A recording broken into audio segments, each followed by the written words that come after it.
Everybody, back for another live beer review and doing a little bit of pre-gaming. And the reason for that is in about a half an hour at 3 p.m. Eastern Standard Time, I am doing another monthly recap live stream. Now, I did one last month with a good friend of mine and fellow BeerTuber Kyle over at No Hype Beer Reviews, and we recapped the beers we reviewed on our channel the prior month in January 2024, and it seemed like people enjoyed that and kind of kept me on on schedule to at least live stream once a month. So I thought I'd bring it back again this month, and I am going to be joined by another good friend of mine and fellow BeerTuber, Rod, over at Rod J Beer Ventures. And again, we're going to talk about the content / videos / reviews we posted on our channel in the past month. So the month of February 2024. It's a good way, I think, for people who maybe don't follow the channel on a regular basis to kind of get a gist of the beers that I drank over the past month and also my guest. And it's kind of fun. We just it's kind of laid back. We just go over that. You know, we talk to the folks in the comment section, all the viewers, and we kind of just talk about a little bit of beer news, beer releases, usually about 2 hours long. So I thought I would review a beer beforehand. I've done this probably like 4 or 5 times now when I do live streams, because I kind of want something to drink during the live stream. And I am going to review a beer that is actually a collaboration between the Green Cheek Beer Company, they're headquartered in Orange, California, and the Other Half Brewing Company, and they're headquartered in Brooklyn, New York. And I have their pizza cake. So first things first, this label is absolutely fantastic. Has the old school tablecloth vibe that you would get at a pizza parlor. And I said pizza parlor. Yes, that shows how old I am. But yeah, definitely in a pizza parlor for sure. But so this is a West Coast double dry hopped IPA. Comes in at 7% alcohol by volume. No IBUs listed. Time of review, it was canned on February 1st of 2024, just over 1 month old. And this was sent to me by a good friend of mine and a fellow BeerTuber, Joe Senigaglia. You guys might know him also as Joe from Jow's Arcade. He sent me a surprise beer mail about a week ago. I did an unboxing, so in the description box, I'll post a link to the surprise beer mail unboxing video I did. It contains all the goodies he sent my way, and I'll also post a link to his channel, although if you're following my channel, high probability you're following Joe's channel, but I'll also throw a link in there as well. And full disclosure, I've already seen him review this one because I had no idea the beer mail was coming, and I've watched most of his reviews. And I remember him enjoying this one, maybe not being like blown away, but definitely enjoying it. And considering it's a collab between Green Cheek and Other Half, I am here for it. Other Half, one of my favorite breweries. I've loved everything I had from Green Cheek. And in fact, yesterday I saw that Joe was at the opening of Green Cheek's new location in Oceanside, California, which is like 45 minutes outside of San Diego. They took over, was it Bagby Beer Company? Like I think they announced maybe like a month ago they were doing so. So more Green Cheek locations equals okay by me. So let's look at the comments and then we will get on with the review. Once again, 3 p.m. Eastern Standard Time, Rod and I will be doing a live stream, and there might be another duo, potentially trio beer review later in the evening. We'll see. Keep an eye on my channel. A couple others as well. We'll see. Anyway, we have Tanner from East Coast LQ Review says, cheers, you filthy animal. What up? What up, Tanner? Surprised to see you in the comment section. Now, Tater Dom said, just, yeah, everything. Cheers, 2 thumbs up, all of it. He didn't do the 2 thumbs up. He says, hey there, Tanner, East Coast LQ Reviews. And then Craig from Kent Beer Review says, cheers, brother Joe. Cheers, Craig. I saw you went live yesterday. Unfortunately, I could not join. Otherwise, I would have. I need to watch that back. I'm sure you guys just talked, had a great conversation and so forth. Anyway, I'm going to crack this one open, get it into the glass, and we got 1 viewer. Cool. You know what's funny about YouTube and the community page, and I've mentioned this probably about 20 times. I didn't anticipate anybody really showing up too much today. So if you watch this on the playback, I appreciate it.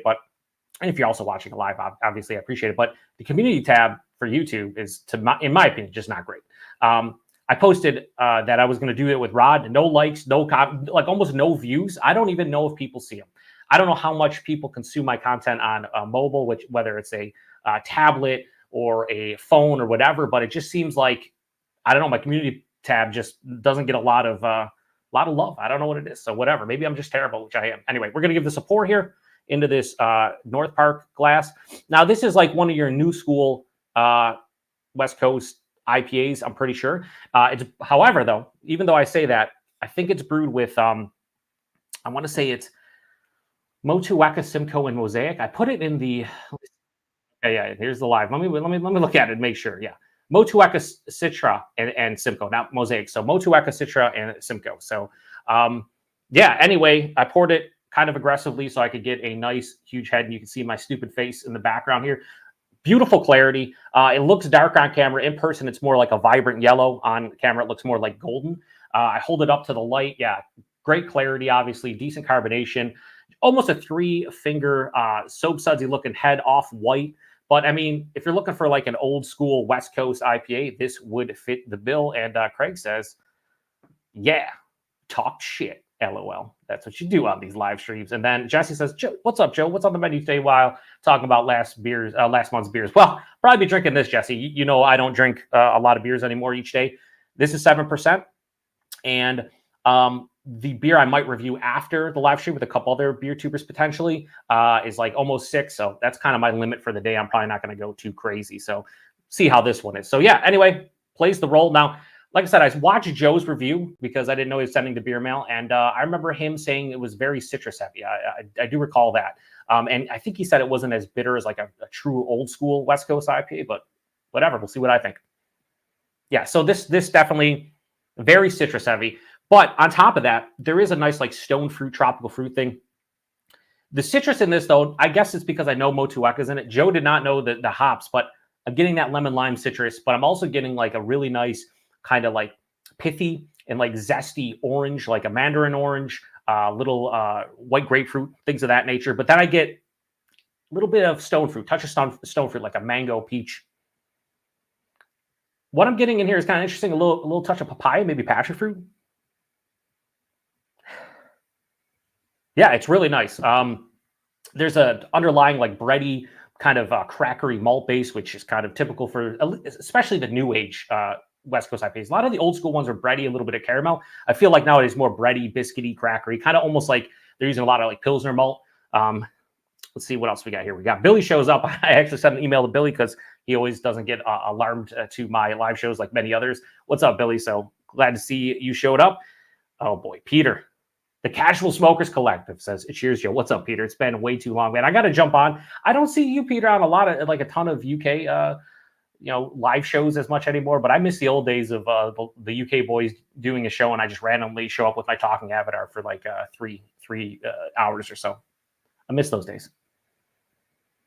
Yeah, just very vibrant citrus fruit, more tropical than stone, a little bit of that bready, biscuity / crackery kind of malt character. There is a touch of like a floral pine, very, very minute, but it's there. Yeah, it smells really good. Let's get into that, everybody. Cheers.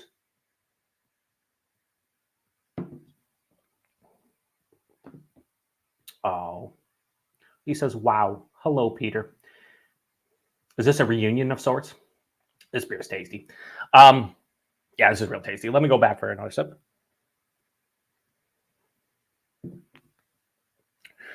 This is super crushable. This reminds me of like old school like IPLs, so India Pale lagers, because it's so refreshing and clean on the palate that it's reminding me of an IPL, but it doesn't have that like little bit of lager funk, the sulfur kind of feel. Anyway, body this is quite nice for 7%. I'd say like medium touch over medium.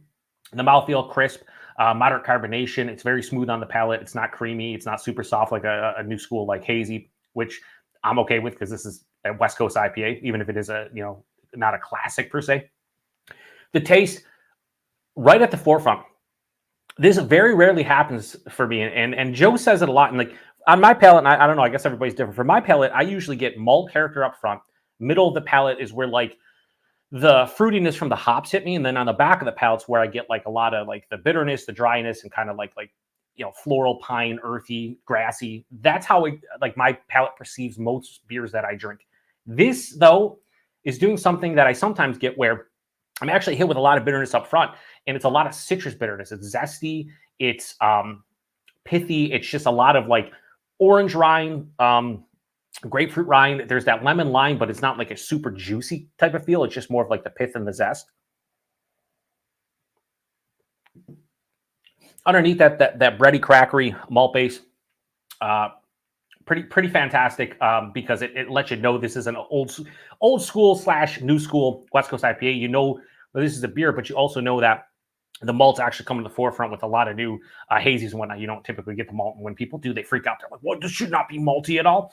This does have some malt character, and I appreciate that. Halfway through the palate, more of that, I'd say papaya and passion fruit, but again, it's not too big. It's just nuanced there. It accentuates the citrus character. Touch of like an underripened peach. Then on the back of the palate, the bitterness kind of ramps up for me. This finish is moderately bitter with a full-on dryness. So this is not sweet at all, but it's not overly bitter. It doesn't have like the bitterness that like an old school like Stone Ruination, where it just literally ruins your palate, and it's so like full on bitter that like after a couple sips you're like, wow. Now this has a moderate, like again, new school West Coast IPA kind of feel to it, and 7% you really can't taste it. There is a touch of like a floral pine thing, maybe a touch of grassiness as well.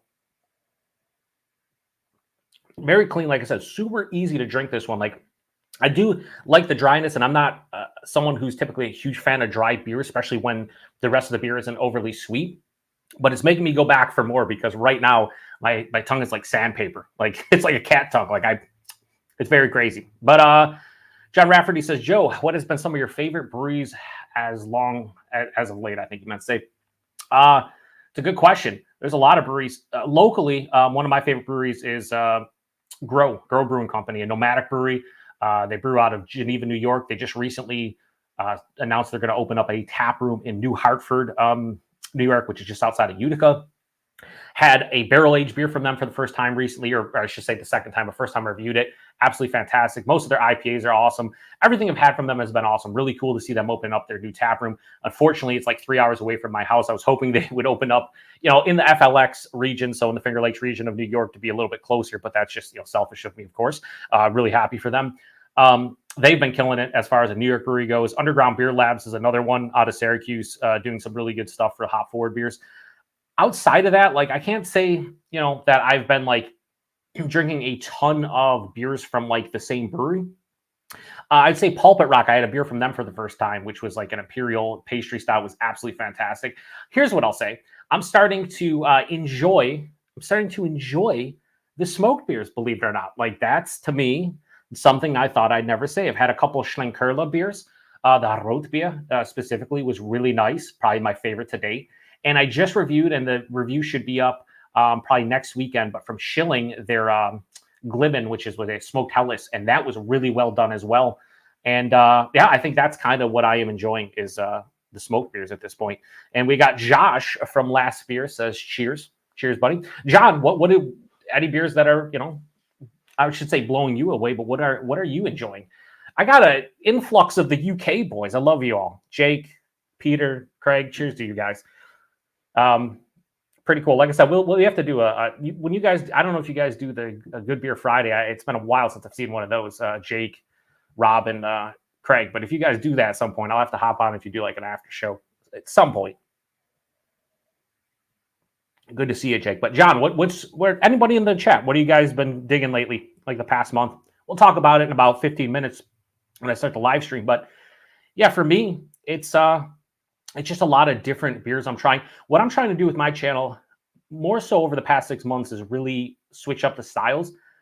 Because let's be honest, if you're in the States, and maybe over in the UK too, and I know also in Australia, shout out to Sam Smalley, Short Stout Beer Reviews, there's an influx of hazy beers.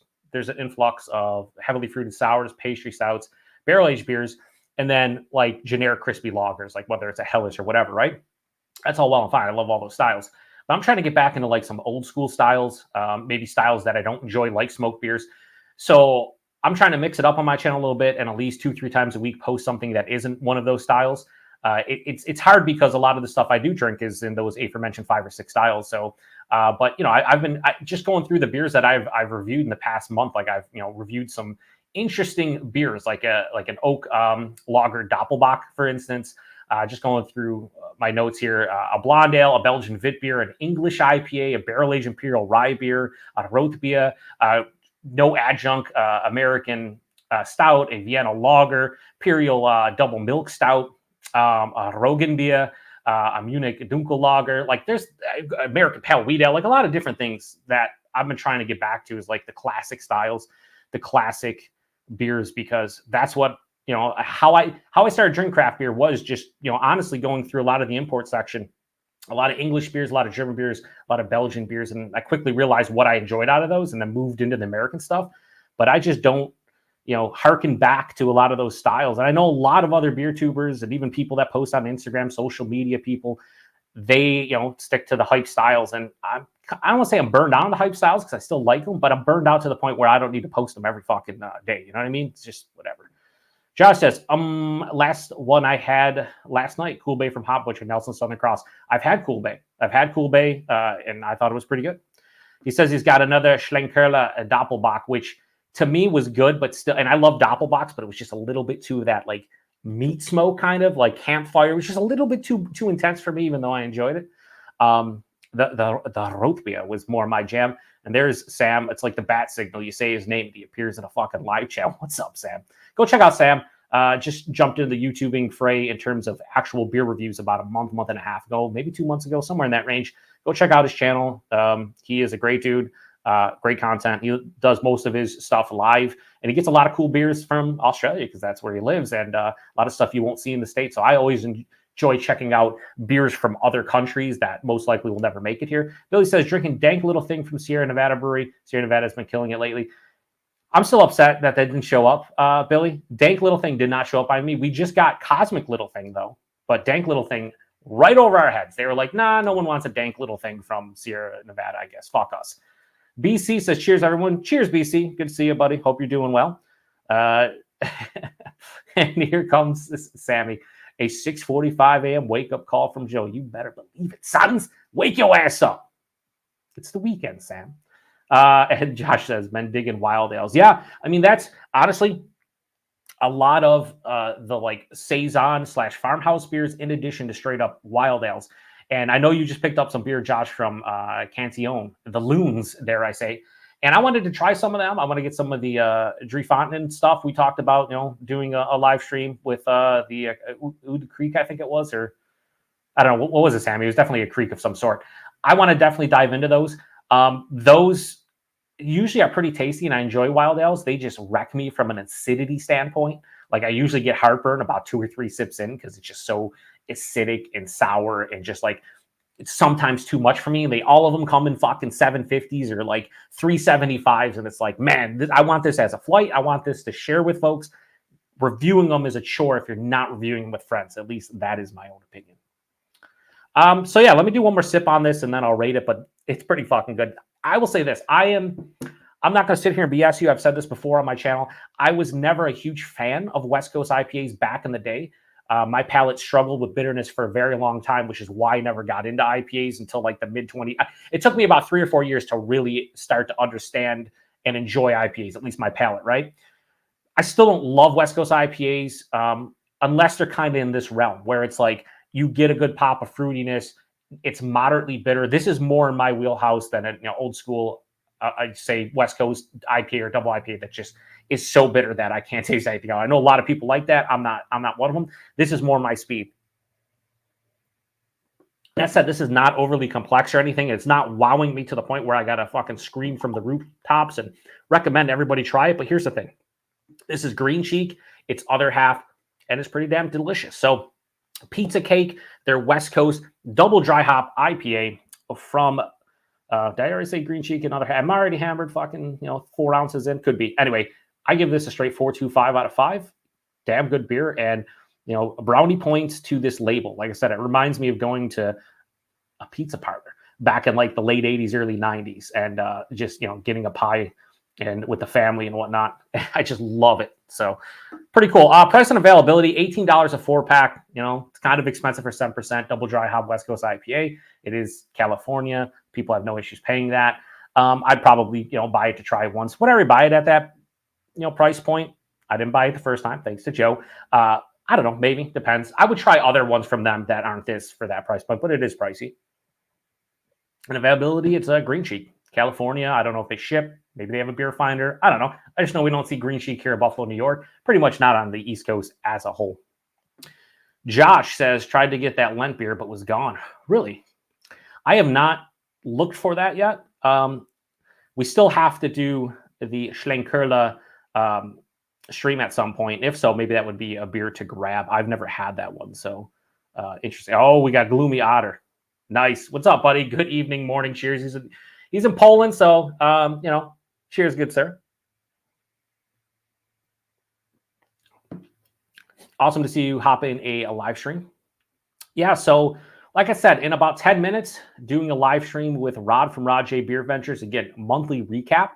So it's a pretty simple concept. It's not too serious. It's a laid back kind of chat. You guys want to throw comments out there about whatever beer. We're going to talk about some beer releases, some beer news. If you want to just talk about anything really, in terms of beer related questions, not anything in general, but beer related questions, feel free to chime in the comments. We'll definitely read all the comments. We'll chat, have a good time. We're just going to go over, what we've reviewed / posted on our channel in February of 2024. We had an extra day, so an extra day of content. And yeah, we're just talking about some of our favorites of the month, some of our least favorites, some of the surprise beers, some of the disappointments, so on and so forth. And we're going to make a little bit of a show out of it. So probably run from about 3 p.m. to 5 p.m. Eastern Standard Time. And like I said, later on, I was planning on doing a live review with the aforementioned Kyle from No Hype Beer Reviews. We have a beer that we wanted to, a new release from a brewery that we both really enjoy. And we want to do a live stream, but he's out and about with another friend of ours and fellow BeerTuber Keith over at 93 Lumber, spelled out, of course. They might actually both join. We'll see. I don't know. I don't know what the deal is. There's no guarantee we do it tonight, but if so, you'll see me update it with, update my channel with it, and you'll see me go live at some point later on in the evening. I couldn't say exactly when that is, other than it'll definitely be after 5 p.m. So yeah, anyway, I'm going to shut this one down and get ready for the live stream. I appreciate all the folks showing up here. I'll go through them since I got a couple minutes. Cheers to Tanner over at East Coast LQ Reviews, Tater Dom for chiming in, Craig from Kent Beer Reviews, Jesse, viewer of the channel, good friend. Always appreciate the support, Jesse. Billy, of course, same goes for Billy, always supporting the channel. Peter from the Casual Smokers Collective. Shout out to him. Haven't seen you pretty much in any comment section in a while that when I'm watching stream. So it's a rare sight when Peter shows up. John Rafferty for asking what's some of my favorite breweries as of late. Jake O Beer, go check out his channel as well. Josh from Last Beer. Josh sent me a Hull picture last night, texted me one, and he's definitely going to be having a good week or two.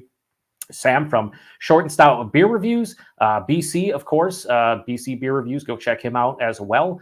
And Gloomy Otter, last guy who chimed in. So yeah, this was just like, I actually just decided I was going to review something late last night, threw up the review thing, and like I said, YouTube sucks as far as like getting things out there and notifying people of stuff, or at least it seems so. I'm hoping that the live stream has a little bit more interaction. Not that I don't appreciate everyone who's interacted in this. It's just, it's kind of crazy that the community tab sucks for me, and a lot of live streams don't start popping off until about 15, 20 minutes in. I don't know what it is. So I don't know, we'll figure it out at some point. Anyway, appreciate everybody stopping by for another live beer review. See you in about 5 minutes or so to the next one. Cheers.